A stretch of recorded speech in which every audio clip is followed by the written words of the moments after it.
So, all right, leaving that, I'm looking at page 72 in my book, or if you have a different version of the same book, it's The 100 Schools of Ancient Philosophy.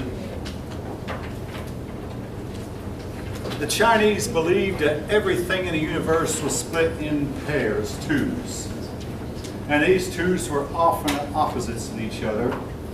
They called them the yang and the yin.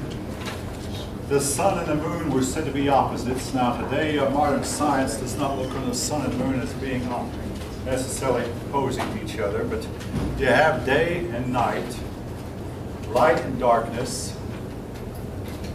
In electricity, you have positive and negative. And I want to say about electrical circuits. If you hook up a battery to your car and only connect to one terminal, you can expect it to not work. Now, I've had several times in my experiment with electronic gadgets where I'd hook up a gadget I knew worked, and it wouldn't work. I'd start measuring voltages. One time I measured voltage, I got the same voltage everywhere I measured, but even on the chassis, hey, I didn't connect the negative. I only connected one side, the positive side, didn't connect the negative, and the result was nothing. Magnetism consists of north and south. Like in electricity, positive repels positive, negative repels negative, positive attracts negative, and negative attracts positive. In magnetism, north repels north, south repels south, but north attracts south. Again, some of this you might have learned in elementary school without realizing the Chinese made a science of it. Opposites, they looked on things like male and female,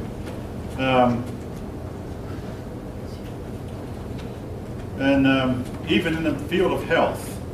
They believed that the human body would work well when you had a balance of the yang and the yin. If there was something out of balance, you'd be sick. And their doctors spent a lot of their time trying to balance the yang and yin. Our doctors will measure a sick person's blood level and see, well, you have too much sugar, or you have too little sugar, you have too much iodine, or you need more of this in your system. And they'll try to reduce what you have too much of or increase what you don't have enough of. It's, of course, in Western medicine, it's a whole lot more complex than just the balance of the yin and yang. But it reminds you a little bit of Zoroastrian, good and evil, that there was a continuous fight between good and bad. However, I don't want to say that it was like Zoroastrianism in one sense. In one sense, they had a doctrine of, I'll call it fatalism. Essentially, the belief that you could do nothing to help your destiny. Your destiny was determined by heaven, and what will be, and we have nothing we can do about it. The Greeks had a lot of this same belief, and in fact, a lot of people believed it. Christians who believe in predestination are a lot fatalistic, just what will be, and we can do nothing about it, and we can't take any responsibility. Now, let me hasten to state, folks, not everything that I'm saying up here I agree with, but nevertheless, I teach about it because that is what a lot of these people believe.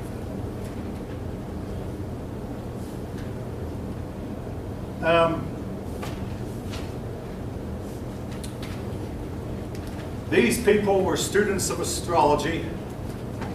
I believe that they could determine the will of the gods by studying the heavens. They believed that, of course, the gods resided in the heavens, and they would make known the will of their will towards mankind by what went on in the heavens. Like every other people, they had a zodiac that consists of 12 signs, even though the 12 signs are not necessarily the same for all cultures. One sign was the rabbit, another sign the dragon.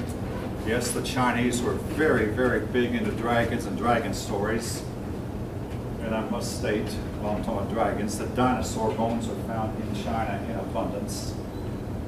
Quite a few places, and there were graveyards in China that contained hundreds upon hundreds of extinct species, including dinosaurs, some of them quite large.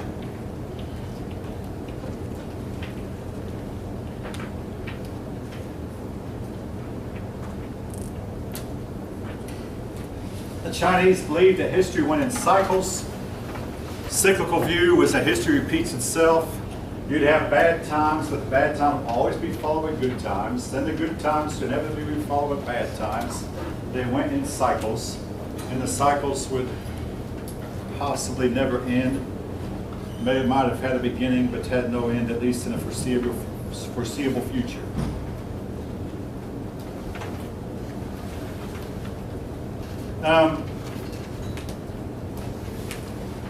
They would try to find the will of nature by opening up animals and studying the color of their entrails or their intestines.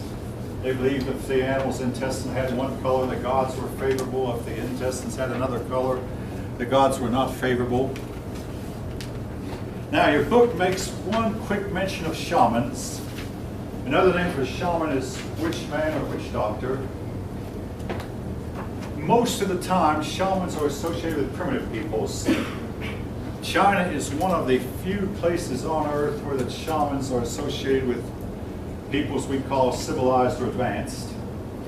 Now, in effect, a shaman is a person who takes a drug that puts his mind in an altered state, and while he's in this trance-like state, he believes his spirit leaves his body, and he goes and visits the gods and gets an answer to one question from the gods, and then comes back and tries to remember what he communicated to the gods with. Now let me hasten this statement. Don't attempt this yourself. The shamans will say if you attempt it yourself without the proper training, you'll get lost in the spirit world and never find your way back.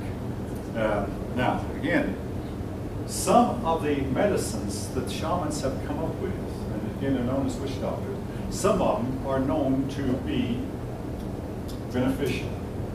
And you can take that for what you will. Some of their cures actually work. Some of their methods of hunting that they have told their followers about actually work. But again, it's associated with primitive societies. Why primitive? Well, I'll give you an example. If some primitive person were to look at your automobile and say, hey, how can I make one? You'd have to tell them, hey, you need to learn at least 100,000 processes before you can put together anything like this. There's no one process to get it to work. You need to learn, well, you actually need to get about 10,000 of your people, and each of them learn about 10 processes apiece. And maybe you might be able to get one together that'll work. Shamans generally say they only get one answer to one question when they go into a trance. Now again, folks, I'm giving this out to you. You can make up your minds for yourself what you believe about it.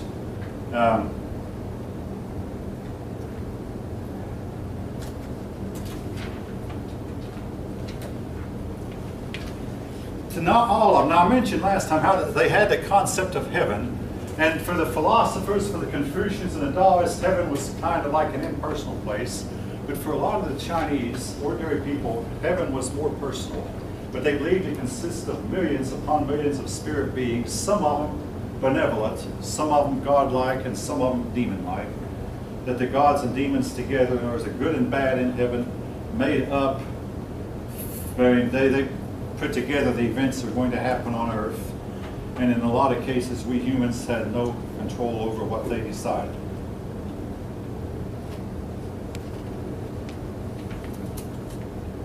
All right.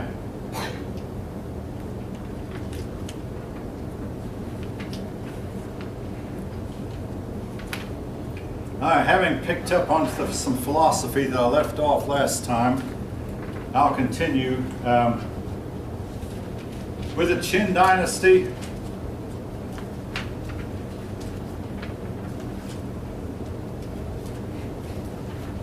Qin Dynasty had to deal with the nomadic peoples. Now, this might not look so big, but Mongolia is a fairly big country. But actually, the Mongols at this time were living in all this area here. And at one time, their land had plenty of rainfall and very fertile, and they could subsist by farming and fishing and hunting. Then the rains stopped coming. And as the place dried up, they had to abandon their villages, pick up and pack everything up and put them on the backs of pack animals and follow the herds. So they became wanderers. They became ex-horsemen. In the course of their wandering, though, the times got harder and harder for them, and they wound up drifting down here into their more civilized southern neighbors, the Chinese, and plundering the Chinese. So to put a stop to it, the Qin dynasty built the Great Wall of China. The Great Wall of China that extends all the way from some point in the desert. Your book says it goes more than 4,000 miles. Now, the original wall that was built, much of it is not standing anymore. It crumbled over time. But the Chinese repaired and rebuilt the wall. Most of the wall that you'll see in pictures, so if you go to China, what they'll take you to is a wall that was built some 1,200 years later. The quality of the workmanship of the wall varies from place to place. At times, some of it was really, really well built. It could last maybe 1,000 or more years, and some of it was very poorly built and crumbled. Rumor has it that a lot of people died while building the wall, and they are buried inside the wall. Their bodies possibly still there. But the wall is somewhat effectively kept out the Mongolian people. Did not always, and especially did not keep out Genghis Khan, who conquered in the 1300s. But did as good a job probably as they could have done. As for the wall, they used to say it's the only man-made device you can see from the moon. And yes, they asked some of our astronauts, if you see the Great Wall of China, they had to say no. You probably could see it if it were as wide as it is long, but the problem is it's just too thin. Therefore, it can't be seen from the moon, at least not without a very powerful telescope. I must say this, if you actually get the privilege of going to the moon, and someday we might go back and look down on Earth, what you're going to see is going to be 60% cloud cover, and it was white. And much of the rest of it will be blue for ocean. Around the region of Africa, you'll see brown for the Sahara Desert. The Sahara Desert is hardly ever has a cloud on it, so that part of the world will be brown. But mostly what you'll see will be white and blue.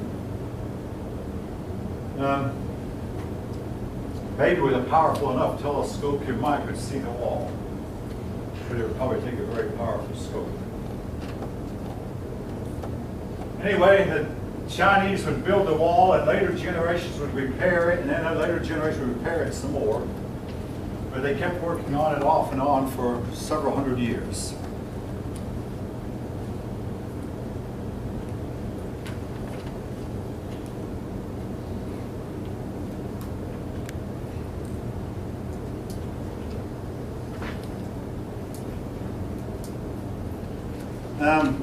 The Qin dynasty eventually came to an end. Again, I told you for this test only, don't worry about the names of the dynasties, so that won't be true later. All right, the family.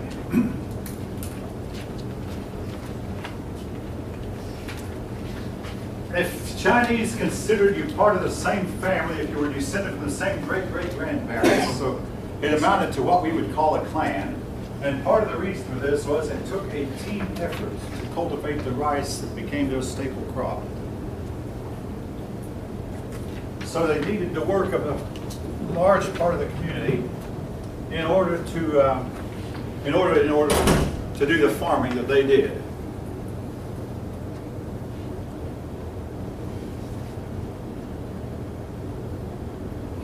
They had 5 relationships. They don't memorize it, but I will mention it. The subordinate to the father, the wife subordinate to her husband, the younger brother subordinate to the elder brother, and all subordinate to your king. And then you had to have a relationship of friend to friend, persons to whom you were not related, but you had a friendship going. By the way, the issue of younger brother being subordinate to older brother, that made national news last year when 2 men bombed the Boston Marathon, and the younger brother, the one who survived, was said that he had to go along because he had to obey his older brother who decided to do that. Again, that part of the world, the older brother is the boss, the younger ones follow in line.